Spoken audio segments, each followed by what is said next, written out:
Hey there, thanks for coming. Come on in. Take off your shoes, sit down, get comfortable, get yourself a blanket, maybe a water bottle. Get all cozy because we have a lot to talk about. And I am so excited that you're here. There are millions and millions of podcasts out there, and for some reason, you've chosen to spend your time here with me. I have been looking forward to this podcast for maybe 2 years. It has been quite the journey of trying to figure out what this podcast is really about. Changed the name a couple of times. It was going to be On the Wild Path. The more I thought about it, I realized that this podcast is not about travel. It is a journey, and we will talk a lot about travel because that's a big part of my life, but this podcast is about intuition. Maybe you're someone who is looking for entertainment. Maybe you're feeling stuck in a job, a relationship, a city, or a version of yourself that no longer fits.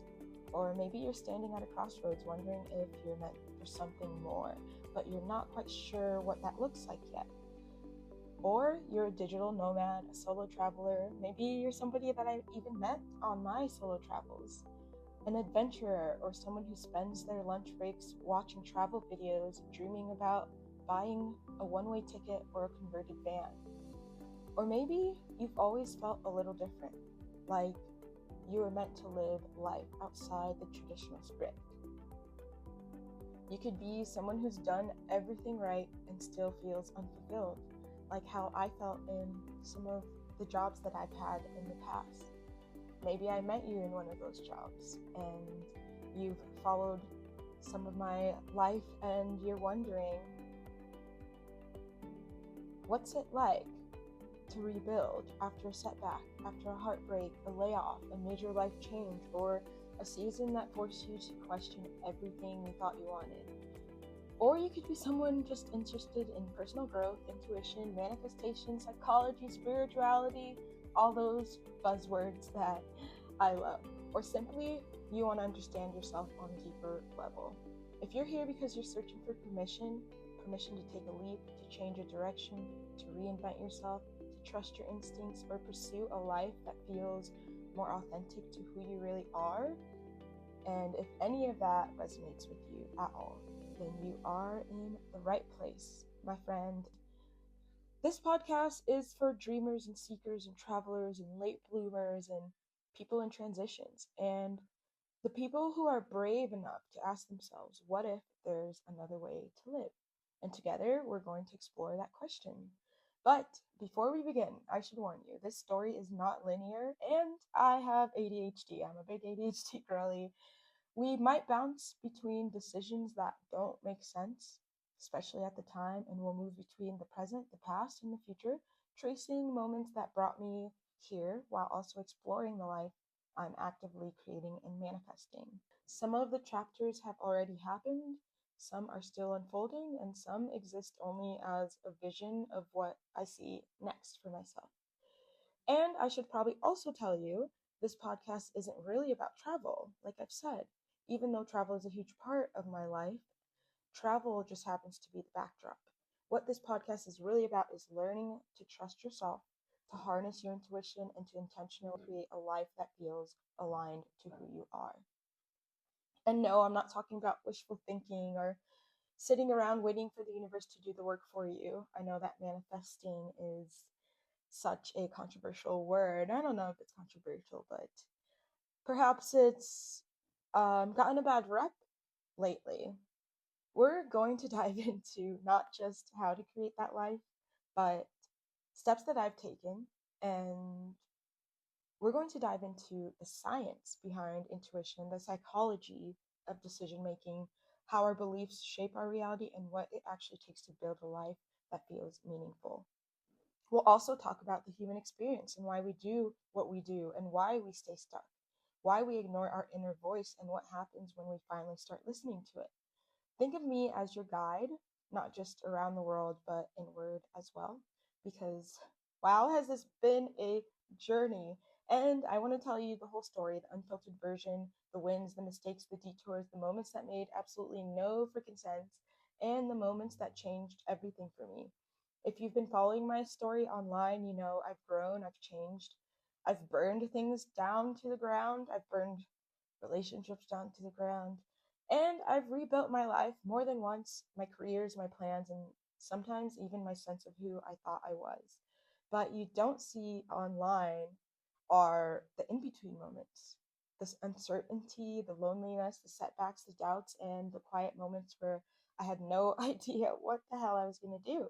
And I want to share all of that because maybe this is going to be good practice for me, because maybe one day I'll write a memoir and tell these stories in a book.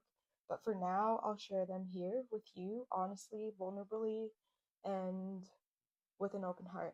Because if there's one thing I've learned, it's that the most meaningful transformations really happen in the highlight reels. And if sharing my story can inspire even one person to trust themselves a little more, to take a chance on a dream they've been putting off, or to start living more intentionally, then every twist and turn was worth it.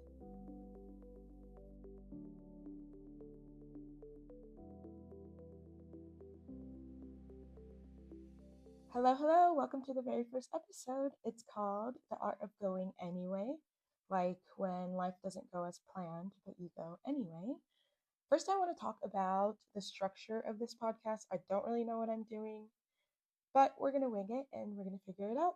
I think the first segment I want to do is kind of like a catch up before every episode. And for now, I'm going to call it Where's Grace? It'll just be me telling you where I'm at, maybe physically or mentally, spiritually, however it is panning out that day, I guess. And giving you kind of like a life update on where I'm at.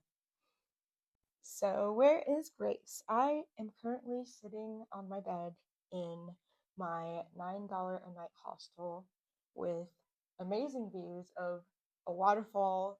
I'm living in a cloud forest city, which means it's lush and green, and it mists here. It's spring year round, but when it rains, it's like sprinkling. I have fallen in love with the place, and that is why I'm here.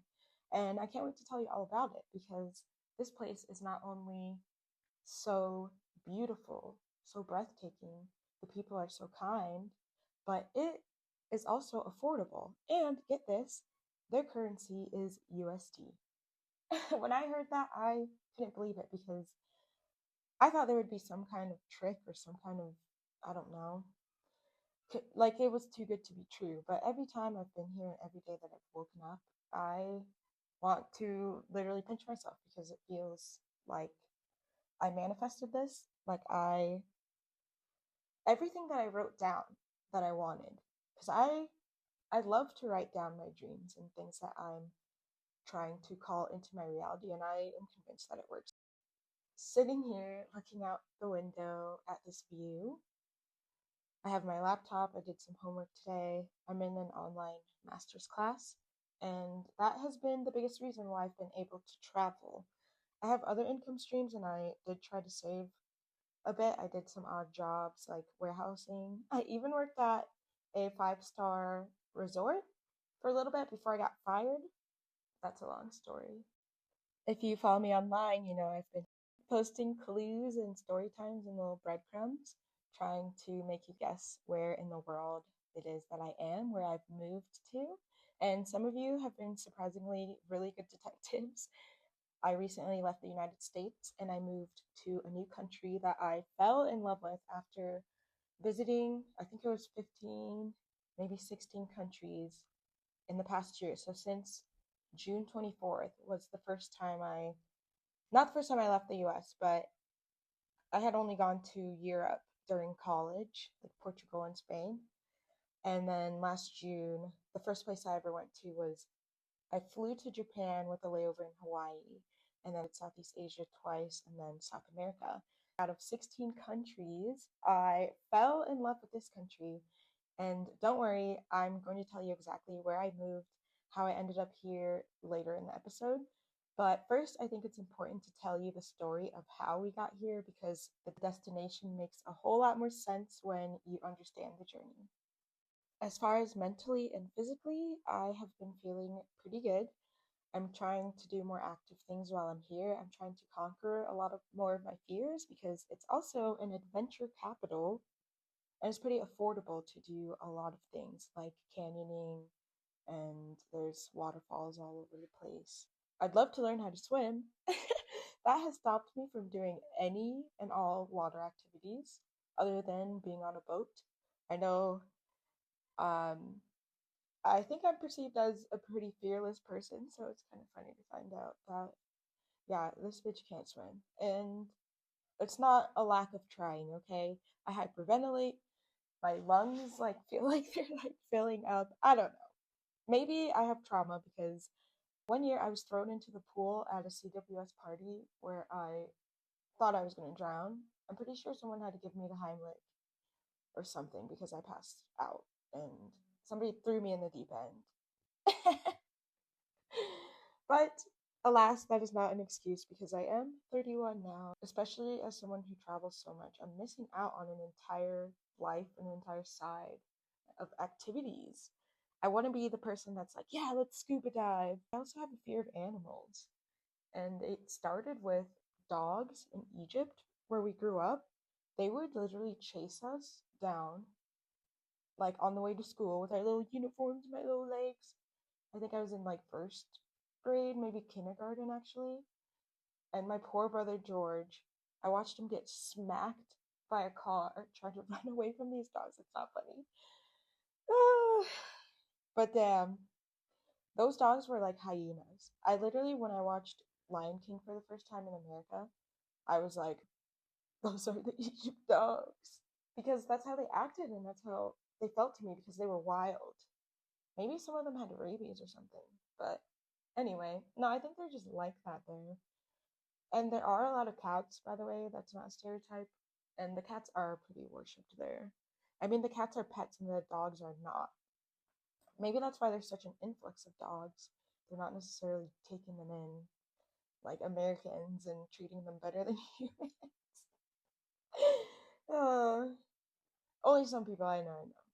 But I know some of you make out with your dogs, you guys. I've seen it. I remember in grade school, I would always ask friends, like, can you please put your dog away? And they would get so offended. Damn, I really want to tell you guys how I got over that fear though, but actually, I don't think my mom will be able to figure out the technology to listen to this. And she doesn't have the time. She's traveling. My mom works for the United Nations in Sudan, and she's always in like Tanzania and Zimbabwe and all these cool places. Love that for her. She's living her best widowed life. I think I get my travel spirit from her. Also from my dad. My dad was ambassador of South Sudan through the split. If you don't know, South Sudan is the newest country in the world. Represent. And we split from the North in 2011. We've been in the news quite a bit, like with our basketball team doing well, and there's a lot of supermodels. There's also a really cool filmmaker right now. Gosh, I wish I could remember her name. I have to look on Instagram, but shoot, I can't think of her name. What was I talking about again? Oh yeah, the ADHD. I knew this would be hard to stay on track. I'm not doing a script for this first one. Maybe I should jot down some like, yeah, I'll do that, I think, if I really can't handle it. Okay, stick with me here, and I swear it'll all make sense. So it's not a secret that I'm someone who tends to live in chaos, thrive in chaos, honestly, at this point. With the van life, the truck driving, solo traveling, and honestly, even aside from that, I have moved. I was counting the other day. I've moved 15 times in the past 3 years, maybe even two. Like different apartments, different states, 15 different times, not counting my travels abroad, which is actually insane. But with that, I get asked all the time, like, how do you know? How do you know where you want to move? How to move? How do you know when to move and when to stay? How do you know when to quit a job? How do you know when to take the trip? How do you know when to start over? And honestly, most of the time I didn't know. I just had a feeling, which brings me to intuition. You've probably heard people say, like, trust your gut, or I had a gut feeling about it. And I always thought that was kind of interesting because apparently there's actual science behind why we say that. So scientists have found that our gut and our brain are constantly communicating with each other through something called the gut brain axis. In fact, there are like millions of neurons and whatever digestive systems, which is why people refer to the gut as our second brain. Now, I'm not saying that your stomach can predict the future, but hear me out, okay?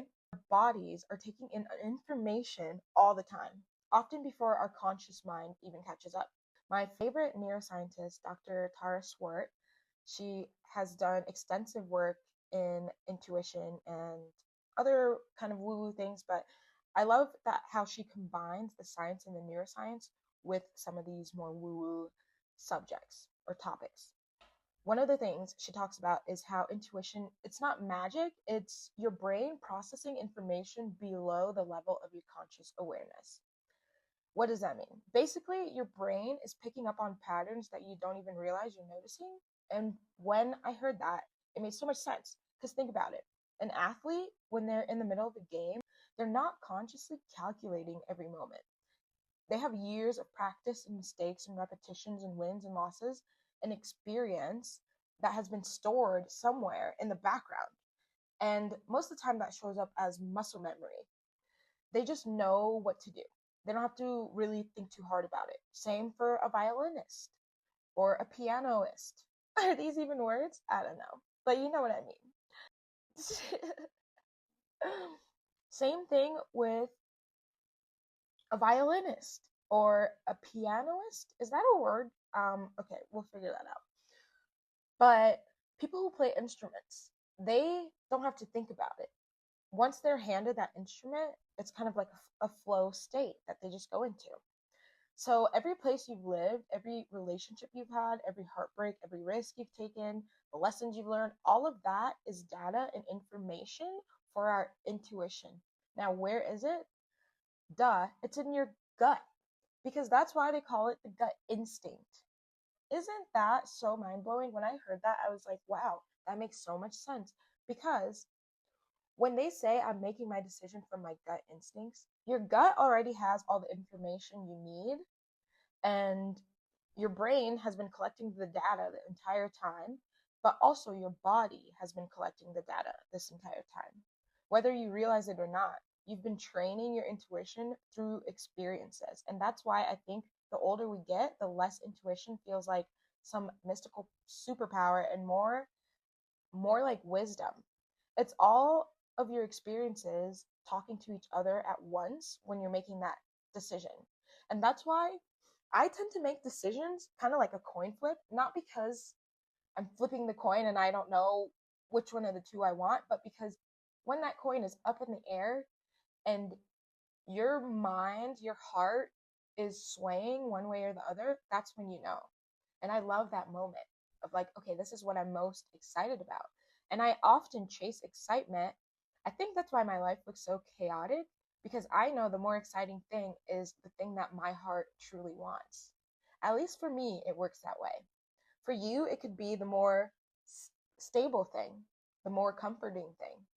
Whatever it is for you, you already have that information and that instinct, and you already know what decision your body already knows what decision it wants to make. So back on Dr. Tara Swart.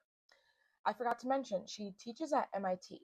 And I thought this was so interesting. I heard this on an interview of hers. Actually, it was on Diary of a CEO, they were interviewing. And she talked about how for years at MIT, she's worked with business leaders, executives, and like people who are often making very high stake decisions. And we're talking about like decisions that affect big companies and careers and like hire or fire and millions of dollars involved. And what she noticed was kind of surprising. When she first started teaching intuition, a lot of people would say, there's no way I'd make a decision based on intuition.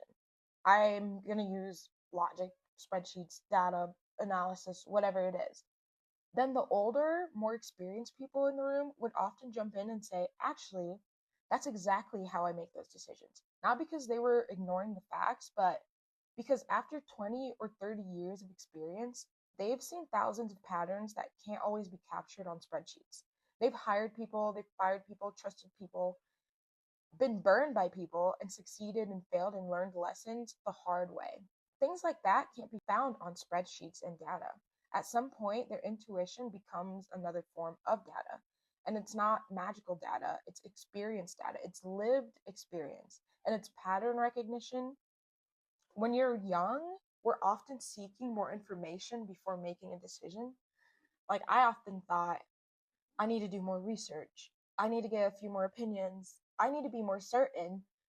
With every decision that I was making in my 20s, I felt like I could never be certain. That was the one thing, like, I could do as much research as possible and I could get as much opinions as possible, but I never first felt certain in my decision making until honestly my 30s, until I started traveling. Because eventually you realize there are some decisions where no amount of information can tell you exactly what to do. Like, how, like, should you move? Should you leave a relationship? Should you take a job? Should you start over? At some point you run out of information and you just have to trust yourself. And that's where intuition comes in. So something else Dr. Tara talks about is how much our physical health affects our ability to access intuition in the first place. Because if you're stressed and exhausted and dehydrated, your nervous system is not in the right state to even make that decision.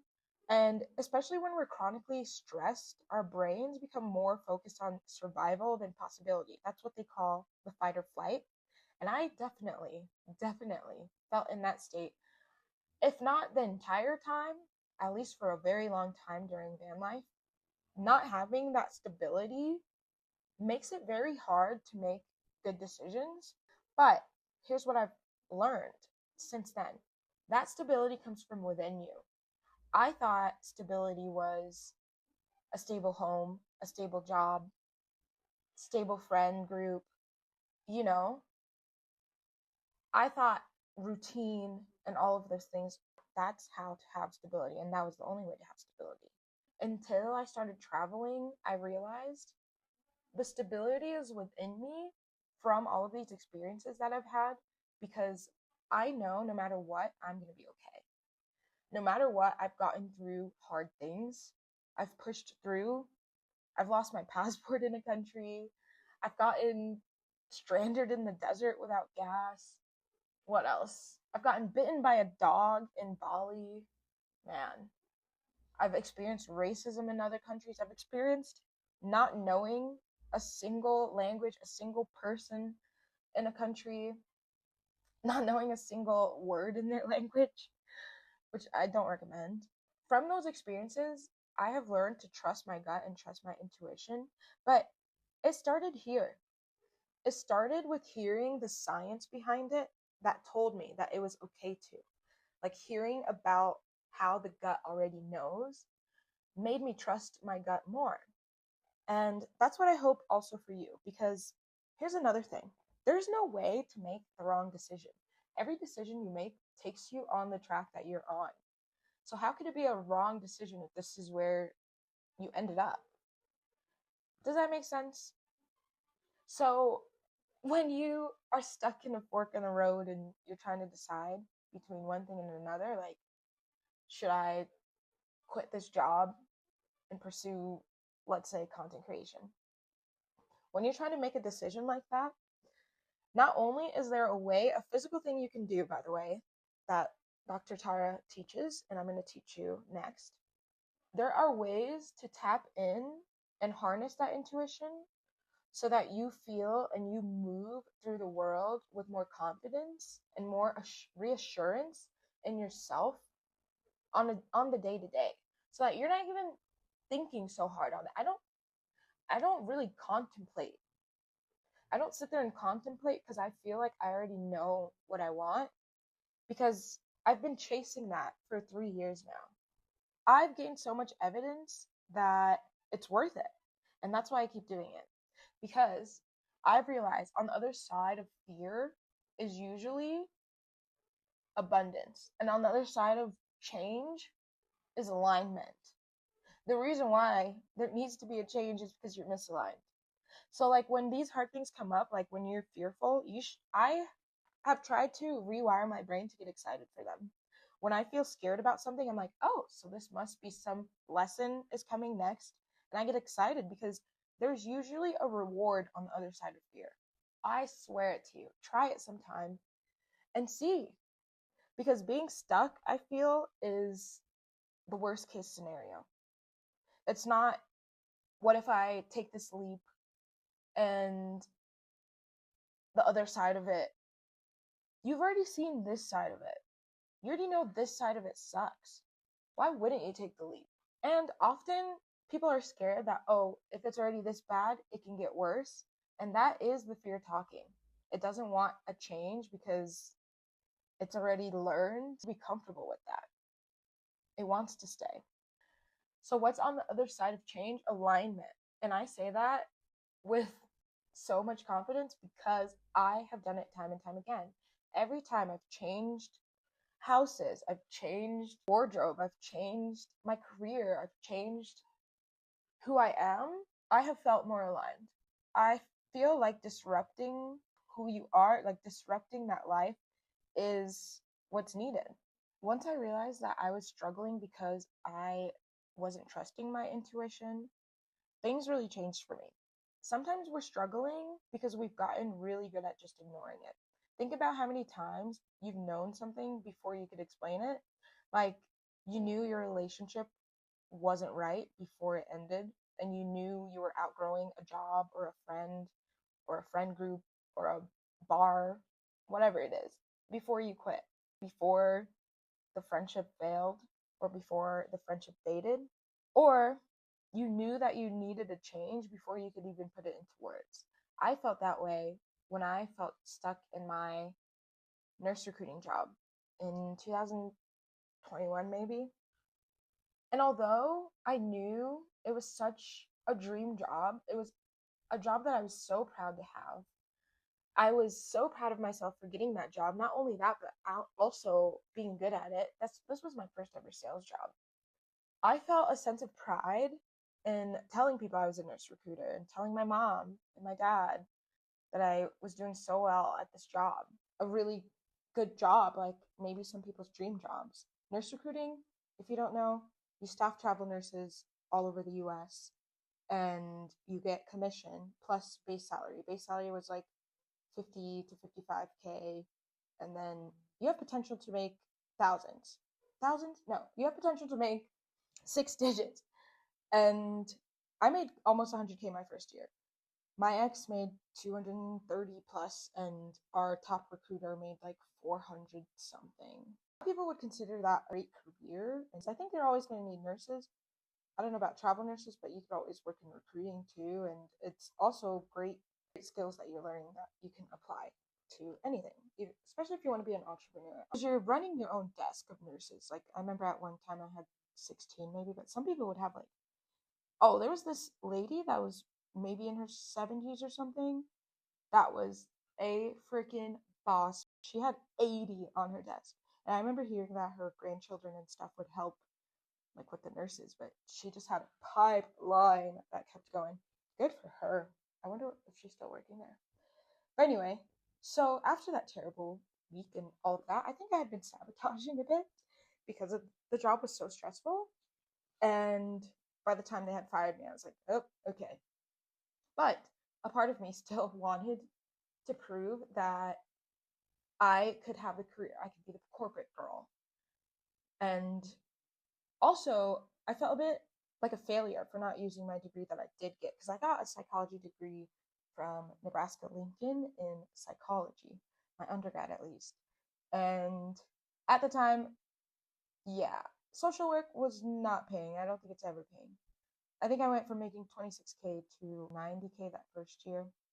And then during van life, I think I made 10K because I worked all these odd jobs. Just like, that got me into trouble sometimes. Like, there's app jobs that you can just pick up like $150 a day, $200 a day, and it was literally just living in constant survival mode, constant go, fight, or flight mode. Even when I slept in the van, I don't think I ever had a good night's sleep once.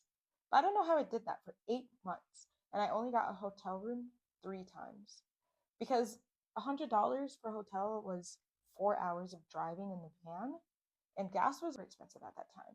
I remember it being $6 in California. Van life was so important for me because I had been leaning on other people and expecting them to regulate my emotions for me. Friends, too. I believe I was a tough friend. I was a tough person to be friends with, especially in college and after in Scottsdale. I had all of these intense emotions that I wasn't dealing with, and I would drink and become worse. Or for my ADHD, I had Adderall, and you're not supposed to drink on Adderall. It makes you agitated, irritable. Even just without, I don't take it anymore because taking it for a long time, you will become this version of you that's just more tightened and alert, but also you're like on edge. And I think it kind of puts you in fight or flight, but who knows? That's how it makes me feel, at least. And some of my friends have said the same. If you have ADHD, an alternative is deep breathing. That's really changed my life. And especially the nose kind, like you plug one nostril, breathe in for, let's say, 8 seconds, hold both nostrils for 10 seconds, breathe out the opposite nostril, then breathe in the same nostril you just breathed out of.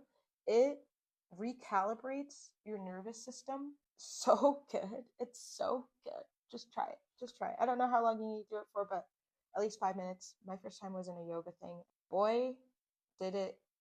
Because do you ever feel like you're not filling your lungs up fully? Even now, it feels good. It feels good. And I think it tells your brain, we're okay. We're okay. We can breathe. Relax them. Relax your shoulders down. I always have to remind myself, roll your neck, maybe. Okay, we're going to do an exercise for decision making. I've used this a few times throughout the years, and I've never regretted it because it makes you aware that you might already know more than you think, especially when it comes to hard decisions. I've used this for every big major decision I've ever made. And I learned it years ago. So whenever I'm feeling stuck or overwhelmed or pulled in different directions, I come back to it. So the next time you're facing like a big decision, like a career move, a relationship, place to live, a trip you want to take, whatever it is, you can also come back to this. Let's start. Try to breathe calmly when you do this, but I'm going to just teach you. You can just listen if you want. Put one hand on your head and ask yourself, what does my mind think? This is the logical part of you, the planner part of you, and it's like the strategist. We often ask that part of us when we're making a decision. And that part that makes the spreadsheets and like the pros and cons list, maybe your head is saying, stay where it's safe, or this is a practical choice, or this option makes the most sense on paper. That is your head. That is your logic. Now, move your hand to your heart and ask yourself, what does my heart want? This is the emotional part of you. This is the dreamer. And it's the part that cares about connection and meaning and love and joy and fulfillment. And maybe your heart says, I want adventure, or I miss this person, or I want something different. I tend to make decisions based on my heart. I'm definitely a feelings girly. Maybe you're a logic person. Maybe you're mostly making decisions with your head. But there's a third one. Take your hand and put it on your stomach. This is your gut. This is your intuition. Now ask yourself, what do I already know? Not what do I think, not what do I want, not what does my heart want, not what does my head, not what makes the most sense. What do I know? And then sit with that. And don't force an answer and don't rush it, just listen to it. What's interesting is that sometimes all three answers are very different, Like your head might be saying stay and your heart might be saying go, and your intuition might be saying wait. Or your head might be scared and your heart might be excited, and your intuition might quietly already know what's exactly right. For me, intuition almost never feels loud. It's usually the quietest one in the room, and that's why they say you have to tap into it to harness it, which is why it can also be easy to miss. And the mind is definitely loud. The emotions are definitely loud. My heart is definitely loud. Fear is definitely loud. But intuition tends to show up as this like calm knowing underneath all of that. It's like a subtle pull, like a sense of direction. A feeling like that keeps returning, like no matter how many times you try to rationalize it away. And it can also be hard because sometimes I've mistaken my heart longing and yearning, usually for someone with that same pull, so you do have to be careful. But intuition is what stays after all of that. And I've noticed that when my head and my heart are arguing, my intuition is often the tiebreaker in it. Like when I was deciding whether or not to buy the van during van life, it meant giving up a job that was 65K base salary in my hometown where I had already given my commitment and I knew the owners and my friend had gotten me the job and my ex was working there. I had gotten him the job also. That was a hard decision, but I knew that my heart was saying stay for the boyfriend. My head was saying stay for the money, stay for the stability. And my intuition was saying, even if you did stay, are you in the right mindset to be the best version of yourself in that relationship? Are you in the right state to work such a stressful job? My dad had just passed. I got dumped and I got fired all in the same week. I was dysregulated, to say the least, all in 1 week. And I had this decision to make. Buy the van, go on this journey, and my ex made it very clear if I bought the van, that was it. To him, I might as well have been flying into the sun with that van. And he knew that I wanted freedom. I had been traveling a bit. I knew that I wanted freedom. My intuition knew that I wanted freedom. Yet, I told myself, I can still do both. I'll buy the van. I'll just do van life on the weekends. And I ignored my intuition. And you know what happened? Everything crumbled because I didn't follow what I knew I wanted. Not only did my living situation in Omaha fall apart, not only did the relationship fall apart anyway, not only did I lose that job because, well, I didn't even take the salary. Since I knew the owners, they had said there's only one position for recruiter and one position for like client facing manager. And it was like 40K base or 65K base. And I gave that job to my ex. But I don't regret that because he ended up working there for a few years and I ended up here in this country that I'm going to tell you about. How did it crumble? Everything. My apartment situation or my living situation fell through. I bought the van, right? Tried to move my things in the van from Arizona to Omaha, and the van broke down in in the Arizona desert on a 112-degree day where I had one water bottle left. I got so delirious, I wrote a will to my mom. I called my mom crying, and she told me, I told you not to buy that van. And I felt truly alone. Honestly, this was one of the most devastating times of my freaking life.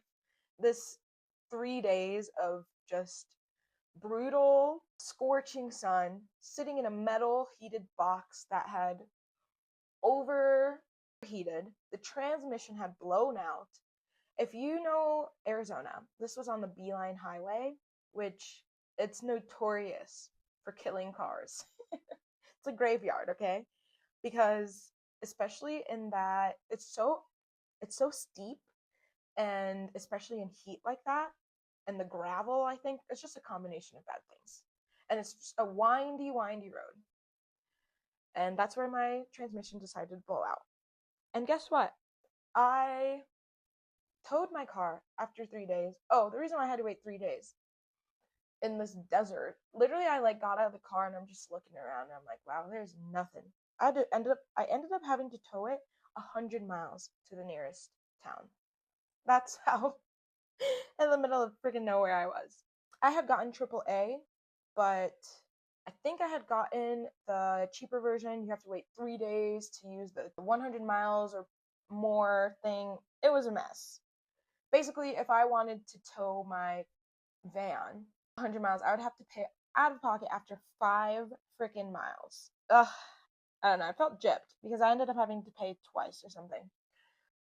After it kicked in, I towed my car to that town, Payson, Arizona, and they were racist as hell. So it was a great time. I ended up having to tow it again, 200 miles to Phoenix, Arizona, where my van sat for 3 or so months. No, was it that long? I don't think it was that long, actually. I think it was about a month or two until I could come up with a way to fix the van. By the way, Brett Nice from Omaha, he helped me. Him and his family own a transmission shop in Omaha, and he had been following my van life story. He helped me get a transmission for cheaper because it would have been $5,000. Shout out, Brett. Thank you. Love you. So my van ended up in the shop. I ended up living with a girl that might as well be bipolar in Bennington, which didn't even make sense. I had no way to get to my job, which was in West Omaha. And I don't know, I guess I was going to use the van to get to work every day. Oh, I remember now. Because I was dating the ex, he had a car, and we were going to work at the same place. Like, it was going to work out, but the relationship fell apart as well. Everything crumbled all at once. Then my sister was like, you can live at my apartment, but we're moving out, and as long as you clean it, like for the move out, you'll be good. I moved in, there was some miscommunication, whatever. They had a slumlord or something. Long story short, I'm chilling in the house. Landlord's banging on the door, barging in as I'm changing. He doesn't give a damn. And he's like, get out. And he thinks I'm my sister. And I'm like, I don't know what is going on. My sister said I just had to clean. I've already been going through shit. Like, I'm just like, I just moved here 2 days ago. I just moved all my crap twice. First from Arizona. I didn't even have. How did I even get my shit there? I don't. This was a traumatic time. There's some gaps in my memory, I guess. But I'm sure if I let myself re traumatize, I could figure it out. But anyway, everything was crumbling because I decided not to go with my intuition. That was the first lesson, and definitely not the last, that I learned the hard way about going against it. The next time I had to make a very hard decision, I was ready, and it was truck driving. I thought after van life, I sold the van, I moved back to Omaha. My sister had been working in truck driving with her fiance or her husband. They needed somebody to drive. They wanted kind of to experiment because they had only done local truck driving, and they said they have this contract that is full time on the road, like 3 weeks on pretty much. You could do 4 weeks if you even wanted. All you had to do was do these deliveries and you get to pick. And I was like, hell yes. I'm not going back to the corporate world. I am done. And I thought I was going to get my CDL and do all that, but honestly, I just wanted to see the States. I just wanted to have the freedom to be able to go anywhere. Because also at this time, after I sold the van, I had no car in Omaha for a whole year that I lived there or so. I just had the truck. And we rented it through budget rental. It was $1,200 a week, including insurance. Insurance was a lot. So as long as my sister paid the 1,200, I could drive the truck wherever I pleased because we also got a dispatcher from Indeed. The dispatcher would call me up every morning and ask me, "Where do you want to go?" And I'd say, "Miami, $2,000. Ooh, Texas is 3,000. Let's do boat." Or I would drive all the way across from New York to California. I did that like 3 times. Gosh, I love that drive because I love going through Las Vegas at sunrise. I don't know what it is about just that area. It has the most breathtaking sunsets that's usually like multicolored. Kind of that area in St. George, Utah. If you're ever in that area around sunrise, it's definitely worth getting up early to drive. I got to drive and crisscross the states and visit friends all over and make friends all over. It was van life 2.0, except this time I was getting paid. And the best part, I didn't have to worry about my van breaking down, my truck breaking down anymore. Because anything that happened, it's a rental. I just call them, they're everywhere. The first ones we used was Budget, and then we used Ryder Rental, RYDER, out of Pennsylvania. I remember taking the train there. I was so excited to pick up my new truck or my new rental truck to get started again. And yeah, I did these stints. I would go back to Omaha for a little bit and then go again, go back to Omaha.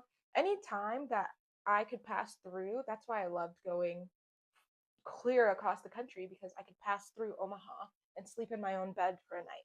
I was staying at the Dolman Flats in downtown Omaha at the time. Gosh, I loved those flats. That was such a beautiful time in my life because I felt like I had so much freedom. But that was also one of the most isolating times of my life because I was either working and then when I was home, I didn't want to do anything. I just wanted to lay around in my apartment to the point where I think I would leave my apartment once every, sheesh, I don't know. If I wasn't in the van, I would leave my apartment once a month. I'm not even kidding. Damn. Did I know that my ex would take the higher paying job and dump me anyway? Of course not. Did I know that the decisions that I would make would lead me here now, living abroad in like my dream country and living this life that I always thought was nearly impossible? Of course not.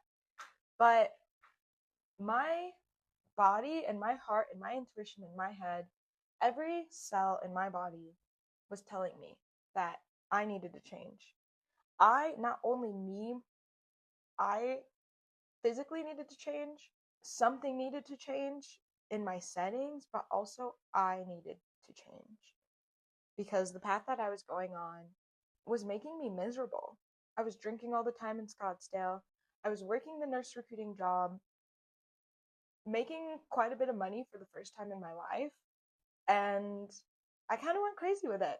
I was impulsively traveling to a new state every weekend, seeing my friends in San Diego just to go and party, going to Vegas just to party.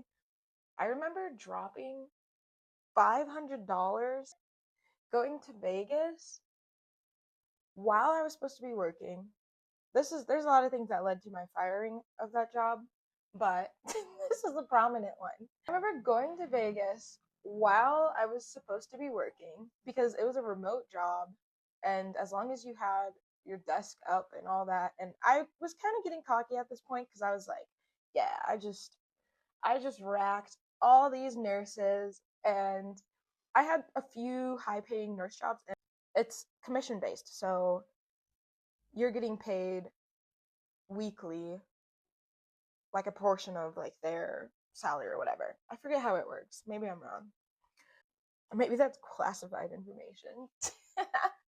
Who cares? I'm literally never going back to a job like that again. That's why I feel like I can say things freely on here because I I'm cutting that cord. I don't want a 9 to 5. 9 to 5 is the default path that they put you on. You're allowed to break out from that. And I think most of us who have, like a lot of these nomads that I meet or entrepreneurs that I meet, they know that they're never looking back because as hard as it can be to be a nomad and an entrepreneur, it is almost 10 times harder, I would say, because you're adding so much more stress. The easy path is the 9 to 5 because you have that stability, your core friend group, you have your family oftentimes around you. But being out in the world like this, like a nomad, you're starting over and over and over every time, and you're putting yourself at risk over and over. And I think putting yourself in chaos spins a lot more chaos. Or maybe just for me. I don't know.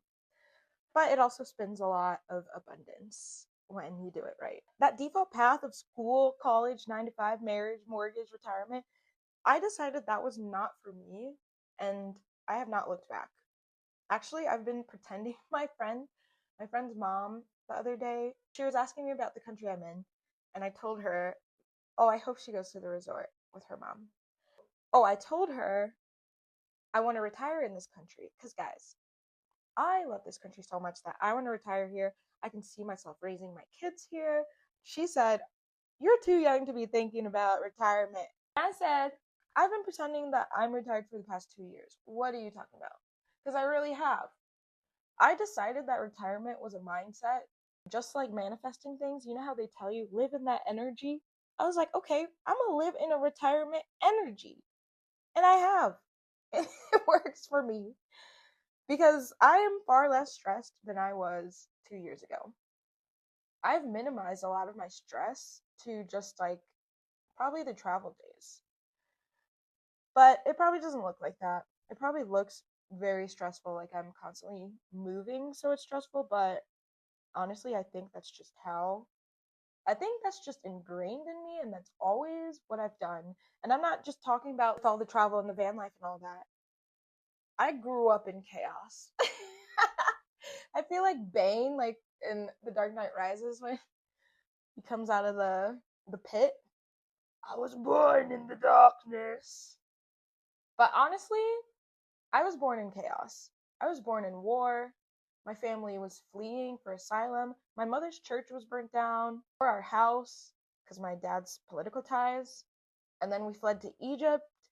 Then we fled from Egypt to the US on a flight that they thought had a bomb on it.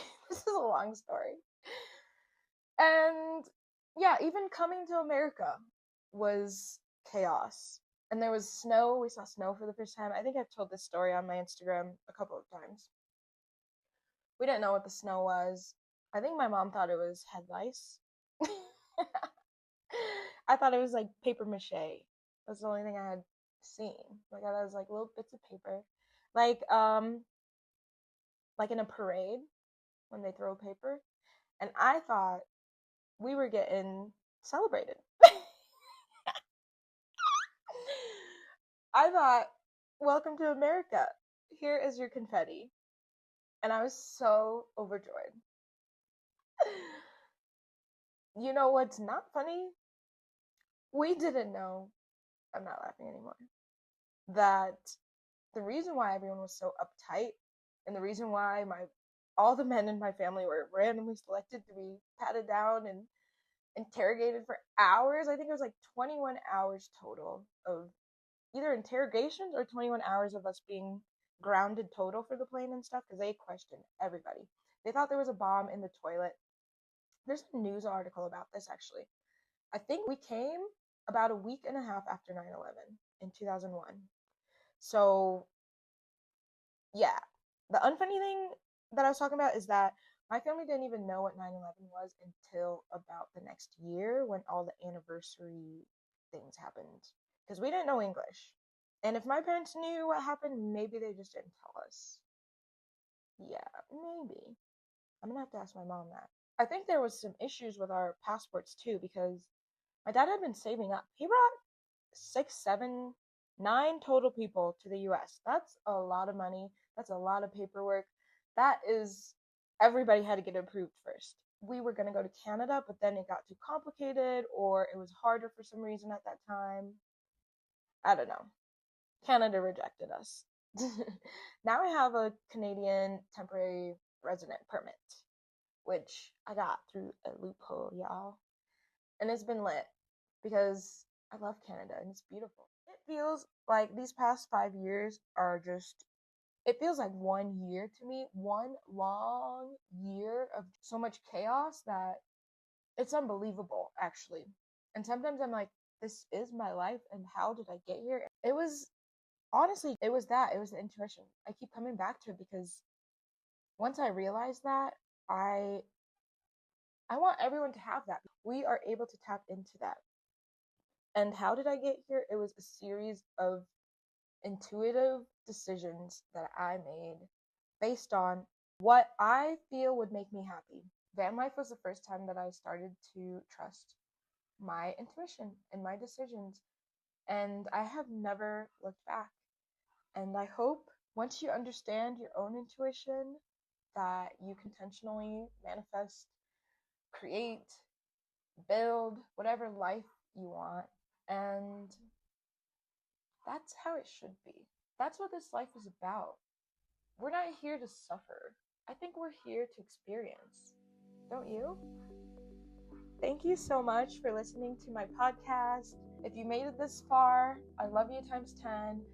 If you could do me a favor and give me a 5-star review, I would greatly, greatly appreciate it. It matters so much more than you think, especially because I'm a baby podcast and you're probably one of the first 10, 30 people to listen to this.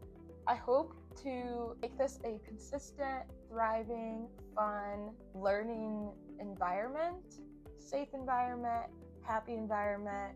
But also, I want to be always real and always honest. I do hope that we can create a community here. People who are looking to love a little harder, live a little harder, take those leaps. You deserve your dream life, and it's not unattainable. It just takes figuring it out step by step by looking inward, tapping in, and harnessing your intuition. Thanks for listening.